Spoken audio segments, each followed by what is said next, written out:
تازہ ترین ویڈیوز کے لیے چینل کو سبسکرائب کر کے بیل آئیکن اور آل نوٹیفیکیشن پر کلک کریں تاکہ آپ کو ملے ہر اپڈیٹ سب سے پہلے۔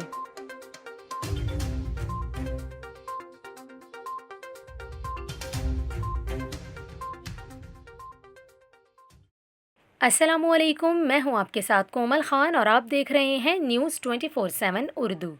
ناظرین، ابھی آپ کو بتائیں، سیاحت کو فروغ دینے کے لیے پاکستان انٹرنیشنل ایئر لائنز نے بڑا اقدام اٹھا لیا۔ 14 سال بعد PIA نے اسلام آباد سے ایئر سفاری پرواز بحال کر دی۔ اس ویڈیو میں ہم آپ کو یہ بتائیں گے کہ یہ پرواز ہفتے میں کتنے روز چلے گی، اس کے علاوہ کون کون سے مقامات کی سیر کروائی جائے گی اور اس کا کرایہ کتنا ہوگا۔ یہ تمام تفصیلات ہم آپ کو اس ویڈیو میں بتائیں گے، تو آپ اس ویڈیو کو آخر تک لازمی دیکھیے گا۔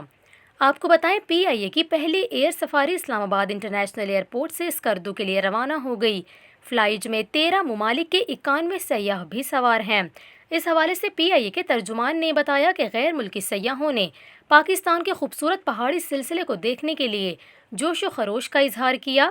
آپ کو یہاں یہ بھی بتائیں، PIA اسلام آباد سے اسکردو کے لیے ہفتے میں ایک مرتبہ ایئر سفاری پرواز چلائے گی۔ دوران پرواز سیاح 13 مقامات دیکھیں گے اور اس کا یک طرفہ کرایہ 25,000 روپے ہوگا۔ یہاں پر آپ کو یہ بھی بتائیں، شیڈول کے مطابق سیاح 1.5 گھنٹہ اسکردو میں گزاریں گے، جس کے بعد وہ واپس اسلام آباد روانہ ہوں گے۔